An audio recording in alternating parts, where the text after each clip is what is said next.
بسم اللہ الرحمن الرحیم۔ السلام علیکم ورحمۃ اللہ وبرکاتہ۔ سامعین محترم، ہماری بات چل رہی تھی توبہ کے متعلق۔ پچھلی ویڈیوز میں توبہ کے متعلق گفتگو ہوتی رہی اور آج کی ویڈیو بھی اسی موضوع کو آگے لے جانے کے اندر بنائی جا رہی ہے۔ سامعین محترم، حدیث پاک میں ہے، حضرت سیدنا عمران بن حسین رضی اللہ تعالیٰ عنہ حدیث پاک کے راوی ہیں، فرماتے ہیں کہ انا امراۃ من جہینۃ اتت رسول اللہ صلی اللہ علیہ وسلم وہی حبلی من الزنا۔ کہتے ہیں کہ ایک عورت تھی، وہ قبیلہ جہینہ سے آئی۔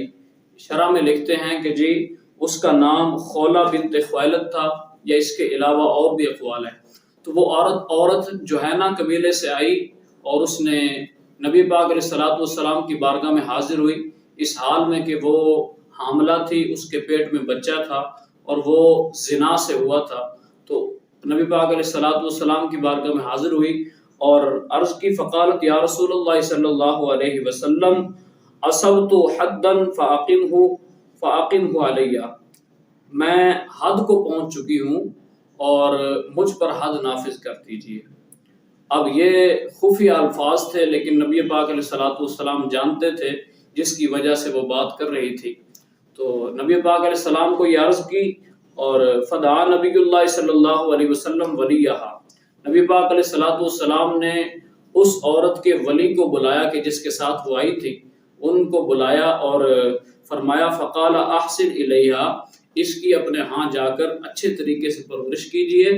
اور اس کے بعد کیا کریں، فَإِذَا وَضَعَتْ، اگر جس وقت یہ بچے کو جن لے، جب یہ بچے کو جن لے جو اس کے پیٹ میں ہے، تو فاتنی، اس کو میرے پاس لے آئیے۔ اب یہاں اس بات سے پتہ چلتا ہے کہ اگر کوئی شادی شدہ زنا کرے، مرد ہو یا عورت، اور عورت ہو تو اس کے پیٹ میں اگر بچہ ہے تو اس کو اسی وقت سزا نہیں دی جائے گی، بلکہ نبی پاک علیہ السلام کے فرمان کی روشنی میں یہ ہے کہ اس کو پہلے کہا جائے گا کہ اس بچے کو جن لے، اس کے بعد اس کو سزا دی جائے گی۔ اور دوسری بات اس سے یہ معلوم ہوئی، اس میں تھوڑی سی وضاحت کرتا چلوں، زنا جو ہے یہ بہت بڑا گناہ ہے، کبیرہ گناہوں میں جو ہے نا اس کا شمار ہوتا ہے۔ اور ایک ہے شادی شدہ بندہ زنا کرے یا جو ہے نا عورت زنا کرے، ایک ہے غیر شادی شدہ عورت یا مرد زنا کرے۔ اب غیر شادی شدہ جو ہے اس کے زنا کی سزا قرآن پاک میں اللہ پاک نے بیان فرمائی ہے، فرمایا الزانیۃ والزانی فاجلدوا کل واحد منہما مئۃ جلدۃ ولا تأخذکم بہما رأفۃ۔ یہ ساری آیت جو ہے نا وہ زانی کے بارے میں فرمایا کہ زنا کرنے والا مرد ہو یا عورت ہو،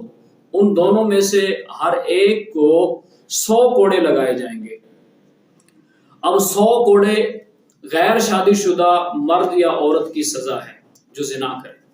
اور شادی شدہ جو ہے اس کو یہ ہے کہ رجم کیا جائے، اس کو پتھر مار مار کے جو ہے وہ ہلاک کر دیا جائے۔ اب کیا ہوا، یہ عورت جو نبی پاک علیہ السلام کی بارگاہ میں حاضر ہوئی تھی، یہ شادی شدہ تھی اور ان سے یہ فعل ہو گیا تھا۔ تو نبی پاک علیہ السلام نے فرمایا کہ اس وقت میرے پاس لانا، ففعل، اسی طرح اس نے کیا، فامر بہا نبی اللہ صلی اللہ علیہ وسلم۔ اب جس وقت نبی پاک علیہ السلام کے پاس اس کو لایا گیا تو نبی پاک علیہ السلام نے حکم دیا کہ فشدت علیہا ثیابہا، اس پر اس کے جو کپڑے ہیں جو لٹکے ہوئے ہیں کچھ ان کو باندھ دو۔ اس کے بعد کیا کرنا ہے، ثم امر بہا، پھر نبی پاک علیہ السلام نے حکم دیا کہ اس کو رجم کرو، فرجمت، پھر اس کو رجم کر دیا گیا۔ تو اس کے بعد کیا ہوا، مزے کی بات دیکھیں، ایک عورت نے زنا کیا ہے، اتنا جو ہے نا وہ بڑا جرم کیا، اس کے بعد پھر کیا ہوا، نبی پاک علیہ السلام نے ثم صلی علیہا، پھر نبی پاک علیہ السلام نے اس عورت کے جنازہ کو پڑھا، اس عورت کے اوپر نماز جنازہ پڑھی۔ اب دیکھیں سوال یہاں پیدا ہو رہا تھا کہ جی ایک عورت نے اتنا برا کام کیا ہے، اس پر حد بھی نافذ ہو گئی ہے اور صحابہ اکرام بھی گواہ ہیں، یہ ان کے سامنے جو ہے نا شاید حد نافذ ہوئی، لیکن اب دیکھیں نبی پاک علیہ السلام نے خود جنازہ پڑھایا۔ اس پر سوال ہونا تھا تو صحابی نے سوال کر دیا نبی پاک علیہ السلام کے پیارے صحابی حضرت عمر رضی اللہ تعالیٰ عنہ، فقال له عمر، نبی پاک علیہ السلام سے عرض کی، حضرت عمر رضی اللہ تعالیٰ عنہ نے فرمایا کہ عرض کی کہ تسلی علیہا یا رسول اللہ صلی اللہ علیہ وسلم قد زنت، یا رسول اللہ صلی اللہ علیہ وسلم آپ نے تو اس کے اوپر جو ہے نا وہ نماز جنازہ ادا کی ہے، اور اس نے تو زنا کیا تھا، تو اتنا برا کام کرنے کے بعد بھی آپ نے اس پر نماز جنازہ ادا کی ہے۔ اب یہاں پر بات ہمارے موضوع کی طرف آ رہی ہے جو ہم نے موضوع چھیڑا تھا توبہ کا۔ فرمایا کہ قال لقد تاب توبۃ لو قسمت بین 70 من اہل المدینہ لوسعتهم، فرمایا کہ ہاں میں نے نماز جنازہ ادا کی ہے، اس وجہ سے کی ہے کہ اس نے ایسی توبہ کی ہے کہ اگر اس کی توبہ کو مدینہ والے جو لوگ ہیں ان میں سے 70 لوگوں پر تقسیم کر دیا جائے تو 70 لوگوں کی بخشش کے لیے اس ایک جو ہے نا وہ عورت کی توبہ جو ہے وہ کفالت کر جائے گی، کافی ہو جائے گی۔ اس کی اتنی جو ہے وہ مقبول توبہ تھی، اتنی سچی توبہ اللہ پاک کی بارگاہ میں اس عورت نے کی ہے کہ اگر 70 لوگوں پر بھی اس کو تقسیم کر دیا جائے تو پھر بھی ان کی بخشش کے لیے یہ کافی ہو جائے گی۔ تو وَهَلْ وَجَدْتَ أَفْضَلَ مِنْ أَنْ جَادَتْ بِنَفْسِهَا لِلَّهِ عَزَّ وَجَلَّ، نبی پاک علیہ السلام نے فرمایا کہ کیا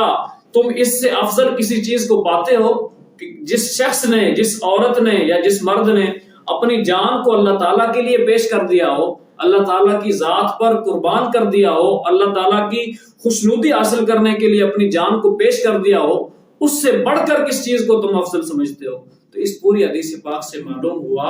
کہ سامعین محترم، پہلا مسئلہ تو یہ تھا کہ شادی شدہ جو زنا کرے اس کی حد نبی پاک علیہ السلام نے بتائی، اور دوسرا یہ ہوا کہ جی